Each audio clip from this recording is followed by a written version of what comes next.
Welcome back to another new video in SD bio life with life science. দেখো, নিটে যারা 400 থেকে 500-র মধ্যে score করেছে বা যারা ক্যাটাগরি ওয়াইজ 300 থেকে 400-র মধ্যে স্কোর করেছো, তারা একটা ধন্দে পড়ে যায় যে এমবিবিএস হচ্ছে না যখন কোনটা নেব, বিডিএস নেব না বিএইচএমএস নেব না বিএমএস নেব না বিভিএসসি নেব না বিএসসি নার্সিং নেব না বামস নেব, এই কোর্সগুলোর মধ্যে কোনটা বেস্ট হবে তার জন্য সেই নিয়ে একটু ধন্দে পড়ে যায়।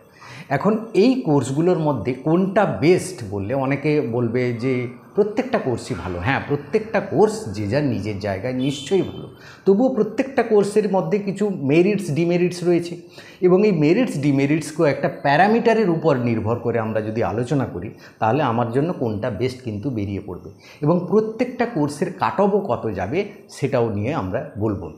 এবং বেস্ট বলতে কিসের উপর ভিত্তি করে বেস্ট, মেনলি যে পয়েন্টটা নিয়ে আলোচনা করব যে ফিউচার এবং স্কোপ কেমন রয়েছে, এইটাই তো মেন কথা। যে কোর্সটার ফিউচার এবং স্কোপ ভালো রয়েছে সেটা বেস্ট কোর্স নিঃসন্দেহে।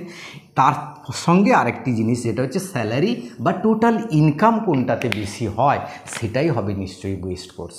সেই নিয়ে আজকের এই আলোচনা, তাই ভিডিওটা অবশ্যই শেষ পর্যন্ত দেখো। ভালো লাগলে লাইক করে বন্ধুদের শেয়ার করে দিও, চ্যানেলে নতুন হলে চ্যানেলটা সাবস্ক্রাইব করে বেল আইকনটি প্রেস করে দিও।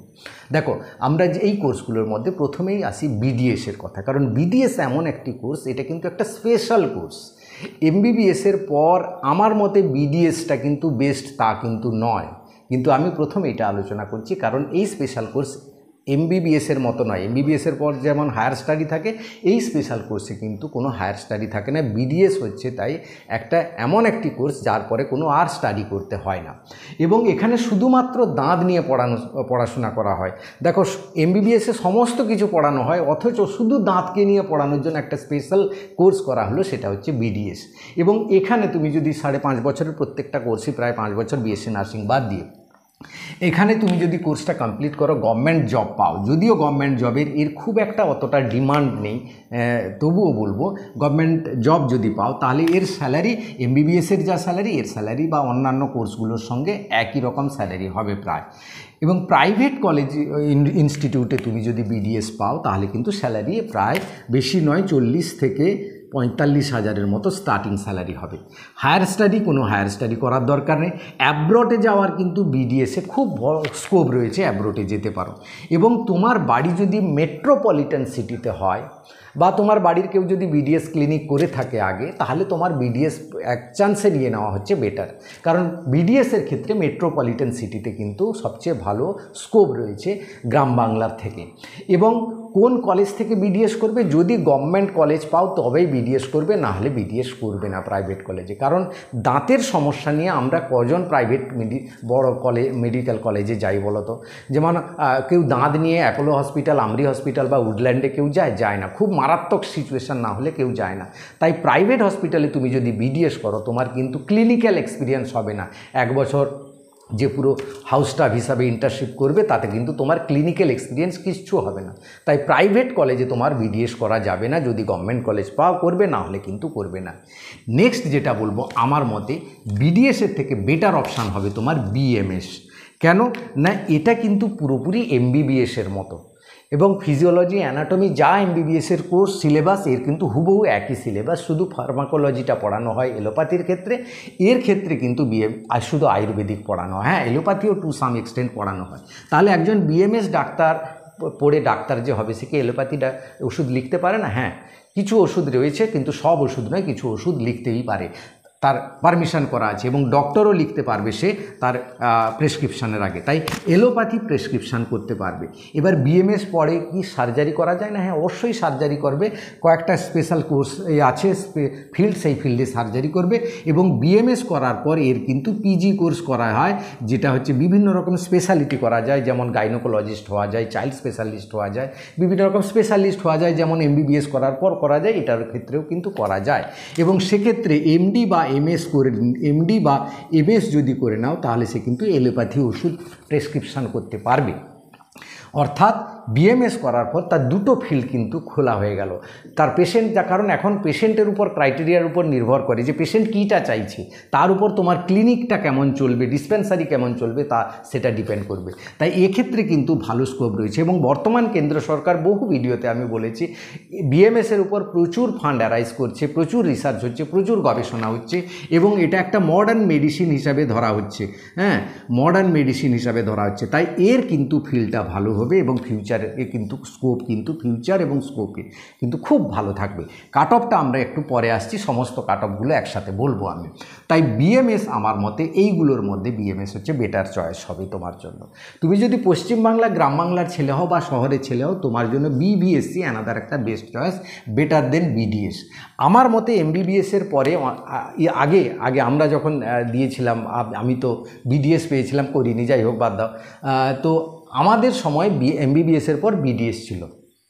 ইদানিং কিন্তু এমবিবিএসের পর ওয়েস্ট বেঙ্গলে যে কোর্সটাকে গুরুত্ব দেওয়া হয় বিবিএসসি, কারণ এটা পড়লেই গভর্নমেন্ট চাকরি খুব পাওয়া সহজ হয় এবং গভর্নমেন্ট স্যালারি এখানে এমবিবিএসের থেকে গভর্নমেন্ট স্যালারি বেশি পায়। কারণ আমার বন্ধু কাজ করে, আমি বহুবার বলেছি, আমি জানি একটু হলেও এখানে কিন্তু গভর্নমেন্ট স্যালারি একটু বেশি হবে। তবু বিএমএসের ক্ষেত্রে government salary 60 to 65,000 starting salary হবে গভর্নমেন্টের ক্ষেত্রে। প্রাইভেটের ক্ষেত্রে এটাও বলে দিই, বিএমএস কিন্তু প্রাইভেট কলেজ থেকে করে খুব একটা লাভ হবে না, গভর্নমেন্ট কলেজ থেকে পাবে। বিবিএসসি তেমনি এটাও কিন্তু গভর্নমেন্ট কলেজ থেকে করবে, কারণ পশ্চিমবঙ্গে এমনি প্রাইভেট বিবিএসসি করার প্রাইভেট কলেজ নেই। তো গভর্নমেন্ট কলেজ থেকে করলে তুমি, কারণ গভর্নমেন্ট মেডিকেল কলেজে কিন্তু বেশি গরু বা অন্যান্য প্রাণীরা নিয়ে আসে, সেখানে কিন্তু তোমার ক্লিনিক্যাল এক্সপিরিয়েন্স হবে, না হলে কিন্তু ক্লিনিক্যাল এক্সপিরিয়েন্স হবে না। তাই বিবিএসসি তুমি কিন্তু চুজ করতে পারো। বিবিএসসিতে কিন্তু বেটার অপশান রয়েছে এবং স্যালারিও ভালো রয়েছে এবং অ্যাব্রডে সবচাইতে বেস্ট রয়েছে, চান্স রয়েছে বিবিএসসিতে। বিএমএসের ক্ষেত্রে অ্যাব্রড বা বিদেশে কিন্তু খুব একটা চান্স নেই, কারণ এই আয়ুর্বেদিক নিয়ে বিদেশে তেমন কিছু এর গবেষণা বা কাজ হয় না। বিবিএসসি বিডিএস নিয়ে কিন্তু খুব চান্স রয়েছে, বেটার সবচেয়ে বেশি রয়েছে বিবিএসসি। তাই নাম্বার ওয়ান অপশান ধরতে গেলে আমি বিবিএসসিকে ধরবো, নাম্বার 2 ধরলে বিএমএসকে ধরবো। এবার নেক্সট হচ্ছে বিএইচএমএস, যেটা হচ্ছে হোমিওপ্যাথি ডাক্তার, হোমিওপ্যাথি নিয়ে পড়বে। এখানেও কিন্তু এমবিবিএসের মতো ফিজিওলজি অ্যানাটমি পড়ানো হয়, কিন্তু এখানে শুধুমাত্র হোমিওপ্যাথি নিয়ে পড়ানো হয়। এখানে সার্জারিটা যদিও হয় কিন্তু খুব মিনিমাম লেভেলের হয় এবং এই কোর্সটা কিন্তু সবাই করে কোনো খুব একটা লাভ করতে পারবে না, কারণ গভর্নমেন্টে এর স্কোপ কম। যদিও মানে একদম গ্রামীণ লেভেল থেকেও যদিও ইদানিং বিএইচএমএস নেওয়া হচ্ছে, তার স্যালারি বা কন্ট্রাকচুয়ালে হচ্ছে এবং স্যালারি যথেষ্ট কম, একটা প্রাইমারি স্কুল টিচারের থেকেও অনেক কম হয় যে কন্ট্রাকচুয়ালে স্যালারিটা হয়। তাই বিএইচএমএস খুব একটা বেটার অপশান আমি বলবো না। হ্যাঁ, তোমার বাড়িতে যদি ক্লিনিক থাকে, তোমার বাড়িতে কেউ দাদু কাকা বাবা কেউ যদি ডাক্তার থাকেন, ক্লিনিক সেট আপ থাকে যে ভালো ডিসপেন্সারি চলে, তার ক্ষেত্রে সেই ডিসপেন্সারিতে তুমি যদি নিজেকে চালাতে পারো তাহলে বিএইচএমএস করবে। তাদের ক্ষেত্রে বিএইচএমএস যাওয়া কিন্তু ঠিক আছে, না হলে বিএইচএমএস যাওয়া কিন্তু খুব একটা বেটার অপশান বলে নয়, কারণ এর স্যালারি বা ফিউচার স্কোপ খুব একটা বেশি নেই। এবার আসি আমি বামস যাদের পছন্দ হয় করবে, না হলে বামসে খুব একটা আমারও ইন্টারেস্ট নেই। এবার বিএসসি নার্সিংয়ে আসি। বিশেষ করে মেয়েদের ক্ষেত্রে আমার মতে, কেউ যদি আমাকে জিজ্ঞেস করে আমার বোন এইগুলোর মধ্যে কোনগুলো পড়বো, আমি বলবো বিএসসি নার্সিংয়ে যাও।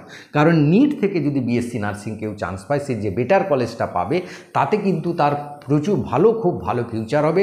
এবং বিএসসি নার্সিংয়ের ক্ষেত্রে সেন্ট্রাল গভর্নমেন্টের যে স্যালারি, এটাও প্রায় 60,000-এর কাছাকাছি, অর্থাৎ প্রায় এমবিবিএসের কাছাকাছি স্যালারি ড্র করতে পারবে এবং এর একটা বেটার ফিউচার আছে। ইজিলি এমএসসি করতে পারবে, তারপর একটা টিচার্স ট্রেনিং নিয়ে সে কিন্তু একটা মেডিকেল কলেজের বা নার্সিং কলেজের কিন্তু লেকচারার হিসাবে জয়েন করতে পারবে এবং নার্সিং করার পর তাড়াতাড়ি কিন্তু নার্সিং অফিসার বা নার্সিং সুপারভাইজার এইগুলো সিনিয়রিটির দিক দিয়ে কিন্তু প্রমোশন হয় এবং স্যালারিও খুব ভালো গ্রো করতে পারে।